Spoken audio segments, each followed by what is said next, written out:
Halo adik-adik semua, Assalamualaikum warahmatullahi wabarakatuh.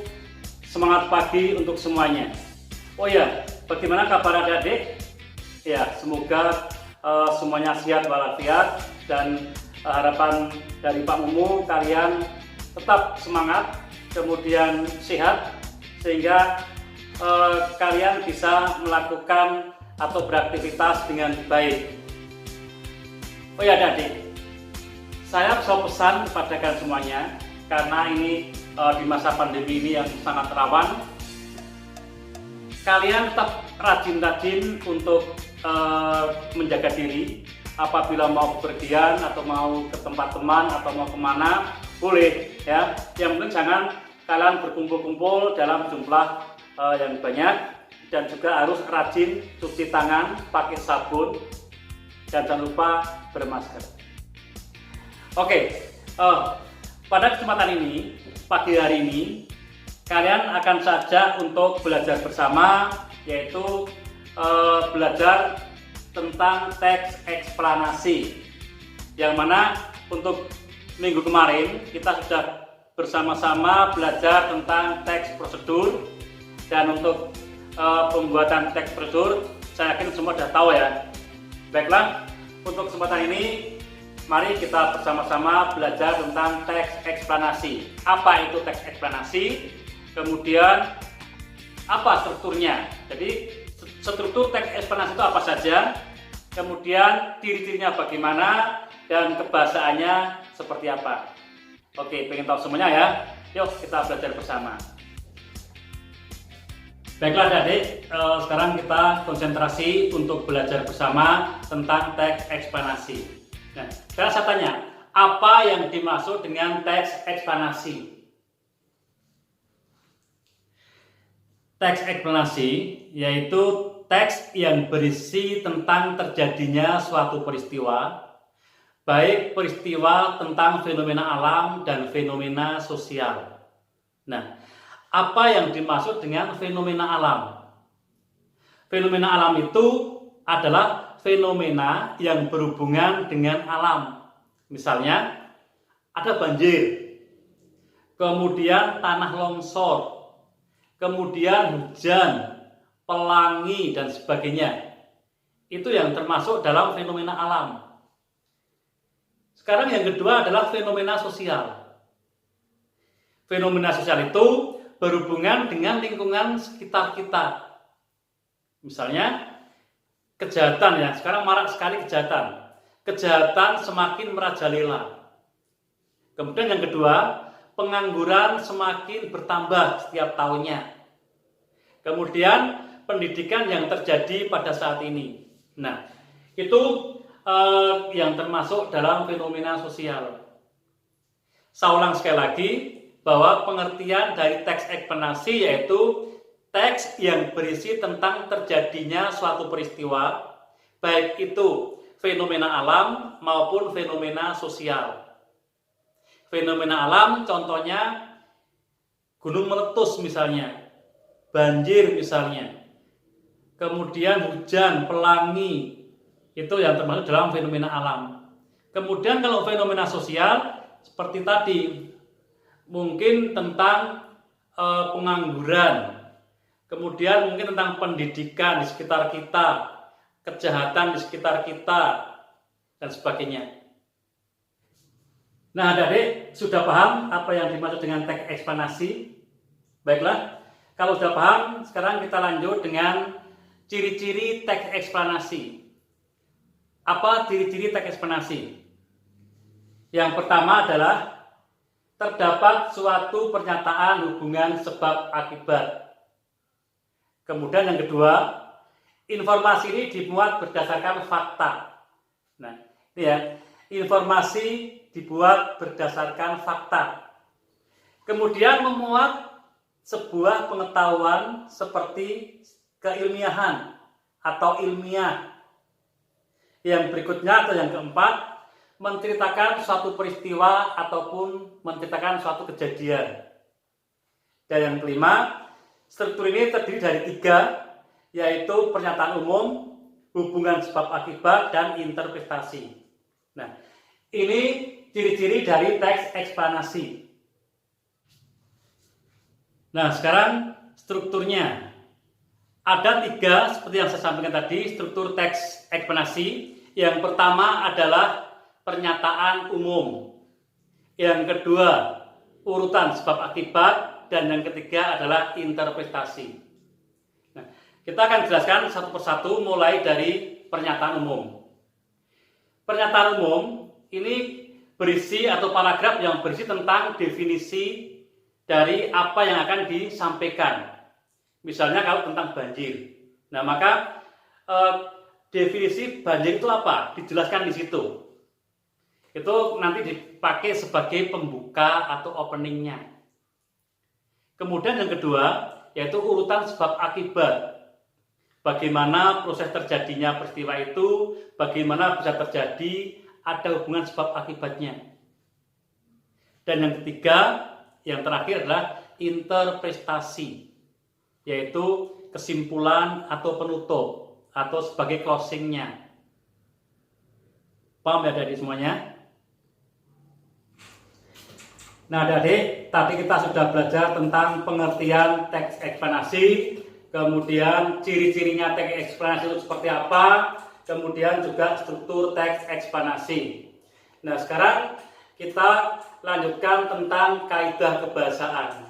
Nah, di dalam teks eksplanasi itu ada beberapa kaidah kebahasaan. Yang pertama yaitu menggunakan konjungsi waktu. Konjungsi waktu itu kata penghubung yang menyatakan waktu. Contohnya, ketika, lalu, kemudian, dan sebagainya. Itu kata penghubung yang menyatakan waktu. Nah, kemudian yang kedua, menggunakan konjungsi kausalitas. Kausalitas itu konjungsi yang menyatakan hubungan sebab akibat. Contohnya, oleh karena itu, oleh sebab itu, sehingga, dan sebagainya. Nah, yang ketiga yaitu menggunakan verbal material. Verbal material itu verba atau kata kerja yang mengindikasikan aktivitas atau perbuatan fisik. Misalnya, ibu memasak nasi, adik menyiram bunga. Nah, itu kata atau verba yang verba material. Kemudian berikutnya adalah verba relasional yang keempat, yaitu verba yang menghubungkan antara subjek dan pelengkap. Misalnya, pengangguran adalah orang yang tidak bekerja.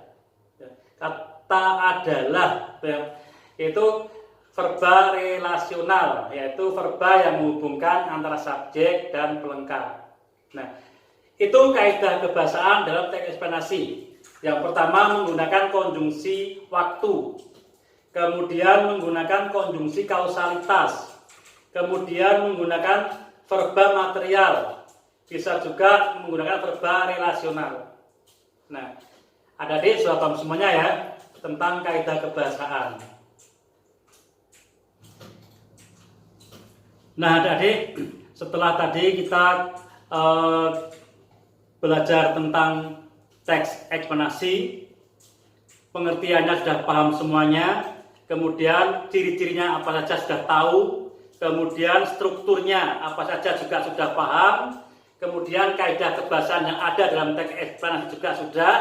Nah sekarang saya akan memberikan contoh, yaitu tentang eksplanasi yang berkaitan dengan fenomena sosial.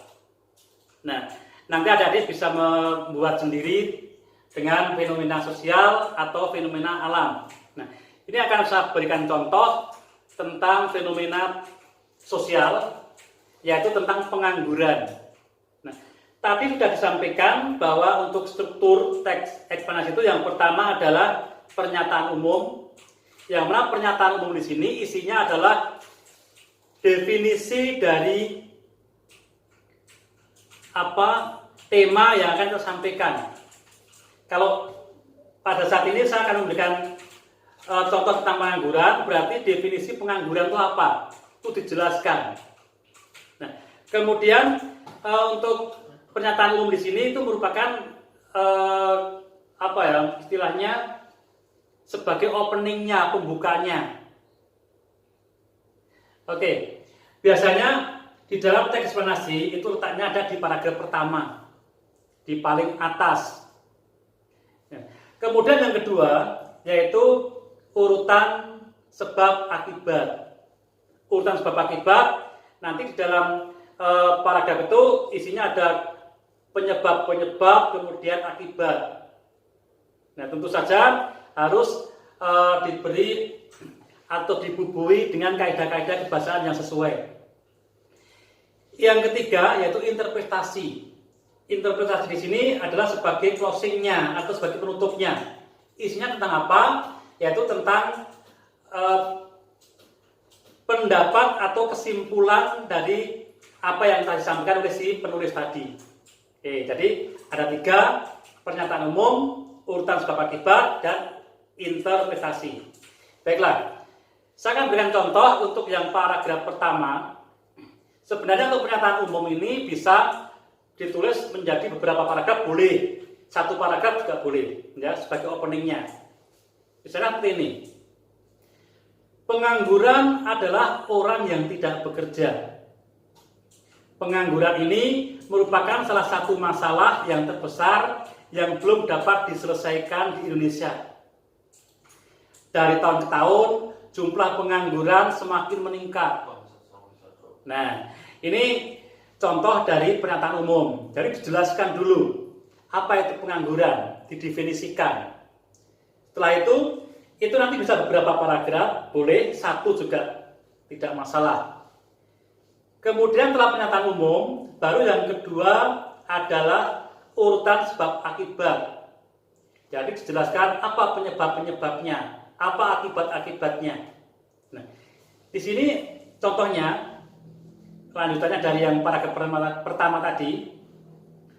Ada beberapa faktor yang menyebabkan jumlah pengangguran terus meningkat. Antara lain, kurangnya kesediaan lapangan kerja, kesenjangan antara pencari kerja dan lapangan pekerjaan, serta tuntutan kualifikasi yang tidak cocok. Nah, ini hubungan sebabnya, penyebab dari pengangguran tadi. Kemudian dilanjut dengan akibatnya. Faktor-faktor itulah yang menyebabkan banyaknya jumlah pengangguran di Indonesia, yang kemudian banyak mengambil jalan pintas seperti tindak kejahatan, seperti mencuri, mencopet, dan sebagainya. Nah, ini ada 2 paragraf dalam urutan sebab akibat. Paragraf yang di atas itu merupakan hubungan penyebabnya, kemudian di bawahnya paragraf tentang akibat-akibatnya. Dan di situ tentu ada dibubuhi dengan kaidah kebahasaannya ya, seperti tadi ada kemudian dan sebagainya. Nah, dan yang terakhir adalah interpretasi, kesimpulan. Jadi menyimpulkan dari apa yang sudah disampaikan. Misalnya seperti ini. Pengangguran dapat diatasi jika pemerintah menyediakan lapangan kerja. Selain itu, sebaiknya para pencari kerja juga menciptakan lapangan kerja sendiri. Dengan begitu, jumlah pengangguran akan berkurang. Nah, itu contoh dari teks eksplanasi fenomena sosial. Jadi, adik-adik nanti bisa membuat contoh teks eksplanasi, baik itu yang fenomena sosial ataupun fenomena alam. Yang penting diperhatikan strukturnya tadi. Yang pertama harus ada pernyataan umumnya, didefinisikan. Kemudian paragraf berikutnya ada urutan sebab akibatnya, ada hubungan kausalitasnya. Kemudian yang terakhir ada interpretasinya, ada penyimpulannya. Ingat, di dalam teks eksplanasi ini, interpretasi itu sifatnya opsional. Opsional itu boleh ada, boleh tidak. Jadi kalau kalian membuat teks eksplanasi, itu untuk interpretasi itu pilihan ya, boleh ada, boleh tidak. Nah, tapi kalau kita mau biar lebih lengkap ya, 3-3-nya dicantumkan. Nah, Itu ada di semuanya untuk contoh teks eksplanasi. Untuk itu saya berharap adik-adik semuanya sudah paham, kemudian nanti seandainya sewaktu-waktu kami berikan contoh, kami berikan soal-soal, latihan-latihan atau tugas-tugas, harus sudah bisa membuat sendiri-sendiri. Nah, baiklah, sebelum saya tutup, presensi jangan lupa. Kemudian tugas-tugas untuk merangkum, membuat resume, itu kalian kerjakan, ditulis di buku catatan bahasa Indonesia. Kemudian difoto, di-share, dikumpulkan di Google Classroom. Baiklah adik-adik, saya akhiri sekian. Sampai ketemu minggu depan. Assalamualaikum warahmatullahi wabarakatuh. Salam Skanisga.